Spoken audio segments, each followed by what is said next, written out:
Hello everyone and welcome to Talking Business with me, Danny Pardo. In this episode I'm chatting to Tara, and it's really difficult to give an introduction here without giving too many things away. So I'm going to say that Tara works in ICT and technology, and that is a real understatement for the role that she actually has in her organisation. So what you're going to hear is her career journey, but also some absolutely spot on advice for people looking at careers in that industry and things that can be applied in general. So without further ado, let's talk business with Tara. Hello everyone and welcome to Talking Business. We're back chatting with Tara today. So hello Tara, how are you? Hi, I'm good, thank you. Brilliant. Well, thank you very much for joining me. Really appreciate it. We're going to get stuck into a lot of factors today around technology and ICT. But to kick off with, I suppose we better find out who you are. So who is Tara? Yeah, so hi guys, my name's Tara Walker and I am, an IT person. So I'm currently the Chief Technology Officer for a company called Motorpoint. Okay, what does a Chief Technology Officer do? So I effectively run the IT departments for the company that I work for. So that ranges from, we have developers who build programs and software. We have IT operations who, plug the nuts and bolts together. They give out the hardware and they make sure that things are working. And then we also have a business intelligence team who do produce reports and crunch the numbers to give intelligence to the business. Oh, that's fascinating. So, how big is Motorpoint then? You're a national business, is that correct? We are, yep. So we've got 17 sites around the company. We turn over about £1 billion a year. And effectively, we sell secondhand cars. You know, there's nothing super difficult about the business that we run, but supporting it from an IT perspective actually is, a fairly complex and wide-ranging area. Yeah, again, all I can say then is thank you for giving up the time, because if we're talking about a business of that size and everything's got to keep ticking over thanks to you and your teams, then, really appreciate you chatting today. So, okay, so you're a Chief Technology Officer now at Motorpoint. I'm going to go back a little bit, though, if that's all right, and talk about your career journey. So let's take it back to, say, your school days, if that's okay. Then how do you get to be a Chief Technology Officer at a £1 billion company, and what's the journey that you went on going back, starting at school for you? Sure. So my journey actually was pretty unusual. I'm older than most of the people who will be watching this. So when I was doing my GCSEs, I was the only girl in my class who wanted to do IT. And my experience actually was, that's not for you. You're a girl. The boys do IT. I was quite a stubborn little character back then. So for me, it was, if you're telling me I can't do it, I absolutely am doing it. So that's kind of where my IT journey started. I had an interest and I thought, that sounds like an interesting subject at school, but I was definitely on my own. As I got a little bit older though, my parents, the school that I went to, really encouraged me away from IT. So I actually ended up going down a far more, traditionally female route, and I actually did a law degree. By the time I had finished that, I was like, oh, not really enjoying this, don't know if that's what I want to do. And I think lots and lots of sort of teenagers and young adults go through the same panic of, I now have to make this decision of what I want to do for the rest of my life. And that feels really overwhelming. So I actually took a bit of a break and I decided I was just going to move to London, not be too hard on myself. And I just so happened to start working for an IT company. And I was fairly lucky that this thing, information security, was, a growing thing, but not really a massive thing at the time. And the great thing about IT companies, because everything moves so quickly, they're always looking for just eager, keen people who can learn. And I think if you're that sort of person, you'll be picked up by somebody, taught a load of new skills and kind of thrown out into this really exciting world. And that really is what happened to me. For me, it was information security. So making sure that systems and computers, etc., are kept safe and secure and nobody can hack in and steal our data. But, there are opportunities all over the place. So then from there, I gained this really exciting, interest in IT. And just decided then law wasn't for me and I was going to carry on with that as a career choice. And I think then that's a nice bit of proof from somebody like yourself here, that just because you do that degree, that's not your career for the rest of your life. And that's quite a common thing, but it's also a common misconception that that's what you are supposed to do, that you choose your degree and then you stick with that forever. And obviously the skills you learned doing your degree then helped you out in IT. I mean, were you able to secure positions, in management and stuff straight away, or did you have to kind of work your way up that career ladder? Yeah, it's definitely about working your way up. Like I say, I think when you first start out in IT, definitely more so than other careers, because it is new, emerging, and there's lots of stuff going on. And also, I should say, there's lots and lots of jobs out there. I mean, at the minute, it really is kind of, there aren't enough people to fill the jobs that there are going. And in COVID and, well, the economic climate that we've got at the minute, that is really, really unusual. So it's a very safe and, I guess, welcoming and embracing industry to work in. So I started off, yeah, absolutely, as a very junior information security person. My job was effectively to write policies, to give advice, to do reviews on network designs and things like that. And I did that for a few years, became more and more senior, and then I became an information security manager. I was really fortunate because information security kind of spreads across everything in IT. You need to secure end to end. And then I was able to get a job as a more sort of broad IT manager, and then worked my way up from there. I think the good thing about IT is it's not like traditional careers. I mean, I probably look very, very old to the people watching this, but compared to other senior managers, it tends to be, once you hit 40, you can be this. When you're 50, you can be that. Whereas in IT, if you look at the guy who invented Facebook, I think he was 23 or something, and a chief exec.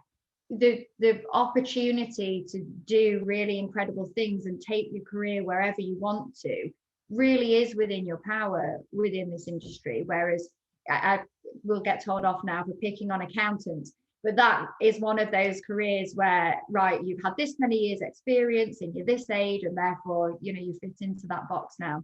IT really isn't like that. You make of it what you want.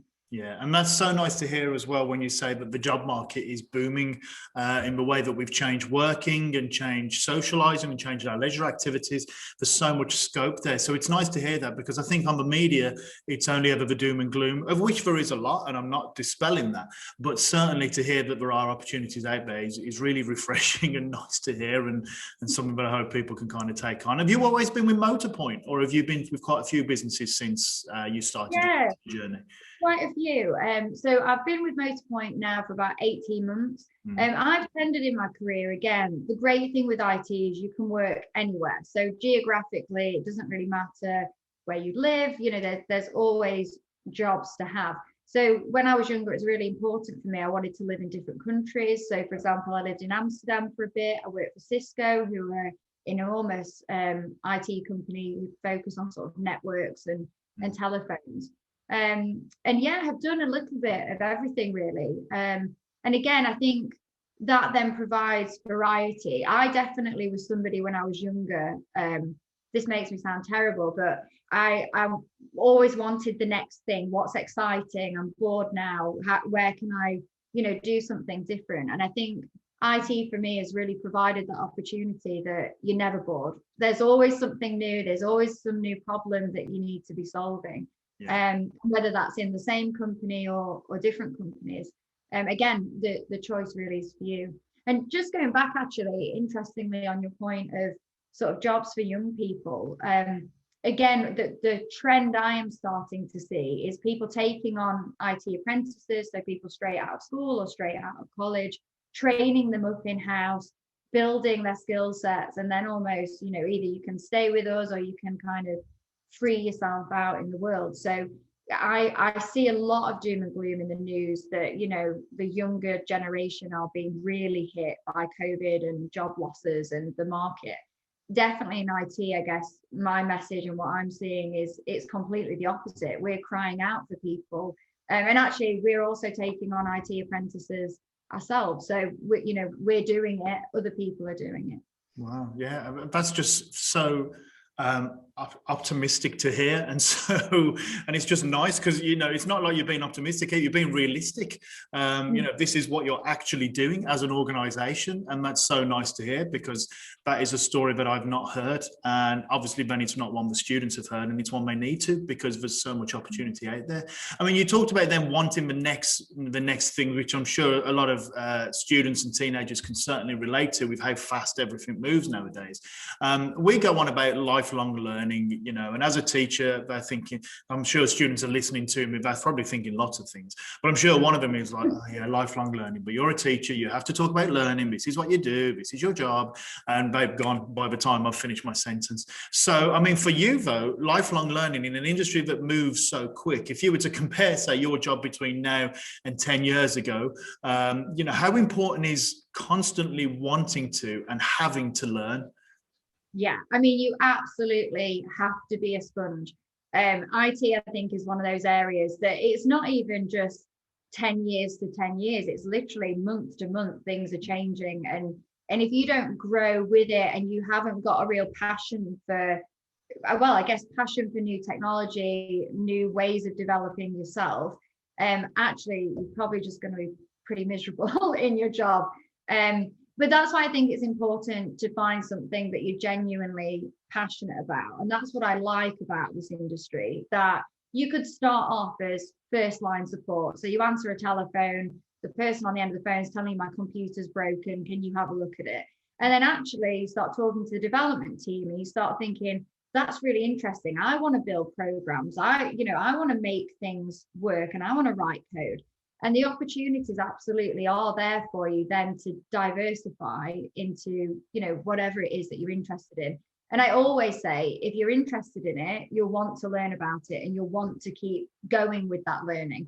If it's something that you're bored by, you're probably not going to have that same interest or appetite. Yeah, and it can be tricky to find those things that interest you and bore you, and you do that as you go through, and as you work and you volunteer and you try different things and you find your niche and what works for you. So in terms of talking about you then, you are a woman who works in ICT, and that goes against a lot of the stereotypes. It certainly goes against the statistics of the number of students who take the subject throughout the country. So what kind of battles and challenges have you had? I mean, you've told that right from the start, it was the image of, no, you shouldn't be doing IT because you are the wrong gender. And obviously, you've proven that to be incorrect on a massive scale. But what kind of battles and challenges have you had as you've gone through your career?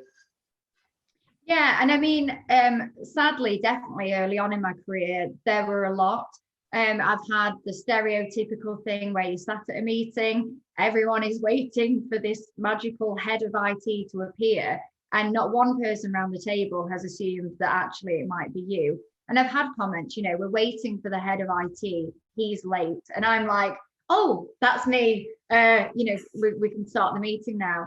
Or people assuming, that you're the minute taker. I've had bosses much, much further back, to be fair, who have offered me the job, have said, basically, please don't screw this up. We're taking a risk on you because you're a woman. And you're kind of seen as not a safe pair of hands. And for me, it's something I really, really feel very strongly about, that we need to change that attitude within the industry. And I think it is changing. I think definitely, I guess the positive message for your students is, you're entering a world now that is very, very different from when I entered it, sort of 15, oh gosh, even longer years ago, where women really were kind of alienated and almost judged with a bit of suspicion, that why would you want to do this? I've even actually been told in the past, very flatteringly, why would you want to work in IT? It's boring. You're too attractive to work in IT. And you think, what a weird correlation to make. And like I say, for me, it's probably that I was stubborn. If someone said I couldn't do it, I wanted to do it. And I think I always wanted to prove people wrong. And I guess my message to other young women out there is, there are lots and lots of opportunities in this industry. Your first step absolutely is taking an interest at school, see what is out there, go to the classes, sign up for those courses, see if it is something that interests you. And absolutely, it might not be, find something else that is. But if it is, there are fantastic career opportunities ahead of you. Yeah. Do you still feel like you've got something to prove, even after everything you've done and how successful you are and all those achievements that you've got? Because I mean, you've even been nominated for awards and things, if I'm correct at reading your LinkedIn profile and things like that. Do you still feel like you've got something to prove? Is that chip on the shoulder still there? I think so. And I ask myself all the time, is this like a personal thing? Is it me or is it a real thing? But I definitely, as a board member, feel whether it's right or wrong, or have felt, now less so, but it's still there a little bit. If I was a 50-year-old man, would I just instantly be trusted? And I think it is the trust thing. It's almost like you have to earn the trust far greater than anyone else. Once people trust you, actually, they will follow you anywhere. But getting to that point of kind of being respected, being treated as an equal, I definitely think is still there in the world for whatever reason. Yeah. But we will get rid of it. We will. Yeah, we will. Yeah, believe me, teachers are trying, and there's a lot of passionate students in my classes who are ready to rock the boat a little bit, and I can't wait to see what they get up to. I really can't. I mean, tying it into students then, because obviously then I presume that you're involved in hiring staff and recruiting staff and identifying where your kind of human resource needs are. What are you looking for in new staff? Is there a kind of a list of things that, okay, yes, the technical side is one thing, the skills to be able to work certain softwares and hardwares, but also the person needs to be this. I mean, do you have that idea in your head when you're going to recruit someone? Definitely. And it's interesting what you said about learning. For me, it's looking for people. I use the word hungry, and I don't mean, you just want to eat all the time. You're just hungry for knowledge, hungry to learn, hungry actually to take risks and try new things. And actually, young people, when they haven't had much experience, we talk to them about, are you interested in gaming? Are you interested in some of these kind of coding courses that you can do? Have you done these various different things? And I think it's bringing out things in your everyday life that then apply to the technical world. And absolutely, things like playing computer games, maybe building your own PC, having an interest for those things absolutely set you up for a future career in this. But my main thing that I look for in people is that hunger, that eagerness, and that willingness to learn. Okay, thank you. Because again, that makes my job so much easier, because I can just play that now. Anytime somebody says, "Oh, he's going off on one again," I'm just saying, "No, Tara, there we go. You got 2 minutes." So thank you for that.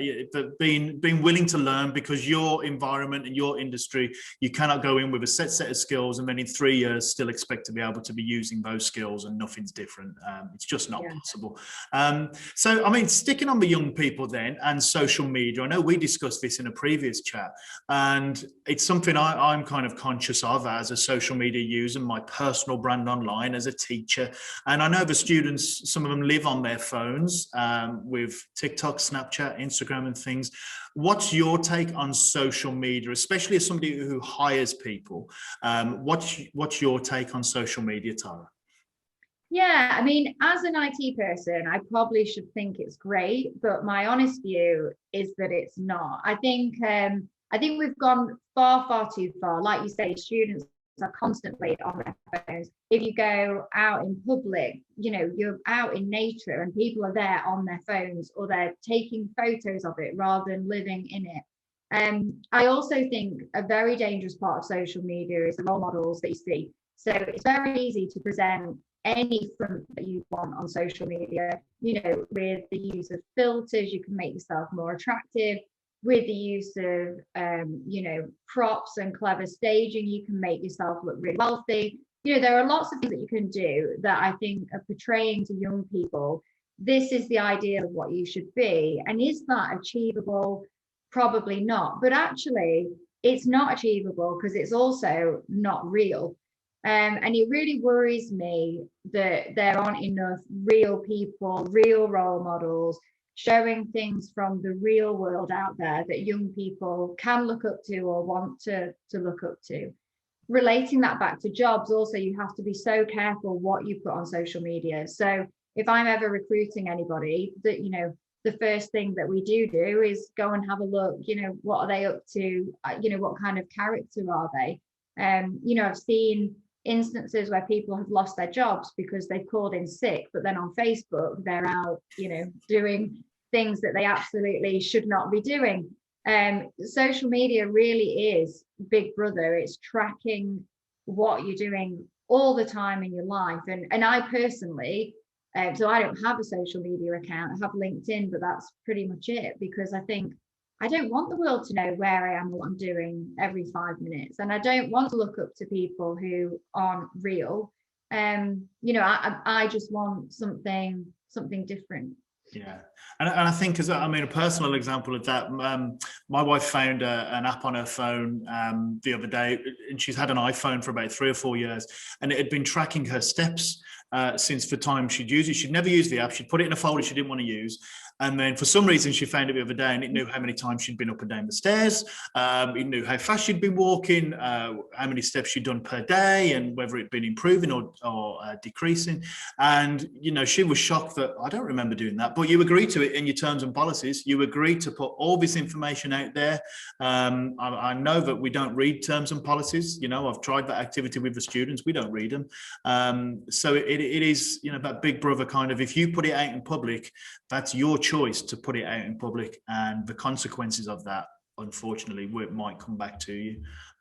It's interesting to hear, you know, as somebody who might hire staff, your kind of views on that. I mean, where's your industry going from here then? Obviously, it's changing so much, and I'm sure if you could predict it, you'd be a trillionaire within a couple of days. But, you know, where do you see kind of your role and some of the newer people leaving university in the next few years? And the reason I ask this question is because there's a big government push on coding and writing software and writing code and getting people from a primary school age to develop those skills. So are the government right in doing that? Is that something that's going to happen, or do you see your industry going somewhere else? No, I absolutely think that it is. I think there are a couple of areas that are, you know, never going to disappear, and definitely that is around development and also this kind of new area called data science. So historically, I was talking to you earlier about business intelligence, and that mostly would be using your historic data, writing some code that then manipulates that data and then tells you some information about it. So at Motorpoint, to use a really simple example, you know, I want to know how many blue cars have I sold in the last year. I write some code, it tells me. But now there's this thing called data science and predictive analytics, and it's effectively writing code to look for trends, to then give you answers about things that haven't even happened yet. So all of that relates back to your ability to write code. And I think actually all kids should do it, even if you don't end up going into IT or you don't end up writing code ever. It gives you logical and analytical thinking skills that are applicable for so many other areas in your life. I think it's really key that we do this. Yeah, and that's nice to hear as well. I mean, I know I keep repeating that phrase, but this, to everybody listening and watching, this is not a scripted interview, okay? I haven't fed these answers to you, have I, Tara? You know, so it's great to hear that. Yeah, it's great to hear that matches with what educators are trying to do as well in preparing them to join, you know, your business in a few years' time, and other businesses in a few years' time. That's great to hear.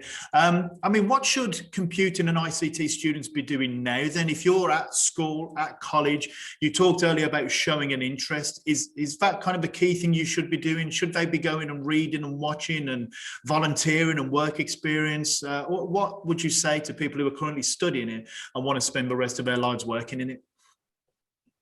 Yeah, I think it's find out as much as you can. You know, it's great that as a teacher you're doing talks like this. It brings, you know, the real world into schools and opens that up to students.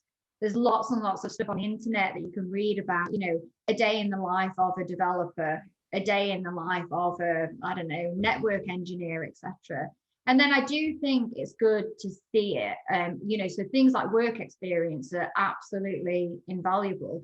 because then you're there with the real life people. You can feel and sense the environment, and you know whether that's something that you're interested in or not. And let's be honest, your future is something that you've got to invest time and effort into.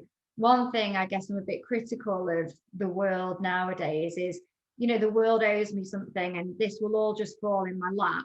One thing I've learned in my life is that is absolutely not the case. You get out what you put in. And so if you are proactive and you go out there, you learn, you find something you're interested in, I would love to get emails from students saying, hi Tara, saw you on this talk. I'm really interested in doing some work experience. Absolutely. Come on in, we'll show you around. Wow, what an offer. Blimey, that's that's fantastic. Oh, look, I went speechless for a second there. That never happens. Congratulations. But you're right. Get out there. This idea of it will come to me, and I think social media helps to permeate that. All these people just magically have all these riches and beautiful clothes and exotic locations, and everything's just fell in everybody's lap. But the grind, so to speak, is it's real, isn't it? You've got to go out and earn it and prove that you're worth it, and you're proof of that as well. So as we start to kind of wrap up here, as we get towards the end, I want to throw a question out to you that I haven't prepared you for, if that's okay. I'm going to do it. So if you could go back, and you might have already answered it, in all fairness, your advice and everything has been so amazing, and I really hope people listen to if you could go back to your 17, 18-year-old self and give yourself some advice, or if you wish somebody had given you some advice that you'd stuck with and became your kind of mantra going forwards, what would that advice be? I think, so like I say, 17-year-old me, I was just quite stubborn. And I think I had really preconceived ideas about the world. And like I say, I actually, ironically, fell into this industry because somebody told me that I couldn't do it. So I think it's just about being open to opportunity. And, from what we were saying before, don't just sit back and think everything is going to come to you. People, particularly in business, particularly in this industry, really respect kind of proactive, hi, this is me. I might not have lots of experience, but I'm really interested in this because I do these things in my spare time. I've built a PC, I've done whatever. Almost, can you help me? I think it's really getting yourself out there and seizing opportunities and not just sitting back and hoping that everything works out okay. Yeah, seize the opportunity. I like that. Let's roll with that. And I need to take that advice on a little bit as well. That's absolutely brilliant. So, Tara, thank you so much. We really, really do appreciate you taking the time to chat, and the advice in there is just invaluable, and for the students who take that on board, I'm sure they'll be going far, and I'm sure they'll be easy to find you and request that work experience. Be careful what you wish for. There's a lot of students in this country. But yeah, check your emails later. But no, thank you so much. I'll stop the recording in a second. Stay on. We'll have a quick chat at the end. But for now, I'll just say thanks for talking business, and thanks so much for your advice. Really appreciate it. Thanks, Danny. A big thank you goes out to Tara for her honesty and that advice there of how to get a foot in the door in such a competitive and necessary industry. Really do hope that you can take that advice on and do something with it, okay? Because that's coming from somebody who's been there, done it, and still doing it. So, as we wrap up this episode, let me just say thank you very much to you for listening or watching. You can find more of me on Mr. Pardo's Business or Pardo's Business. Have a look for that on Google, YouTube, Snapchat, Instagram. You'll find me all over the place. And I look forward to seeing you again on another episode of Talking Business with me, Danny Pardo. Thank you. Bye-bye and cheerio.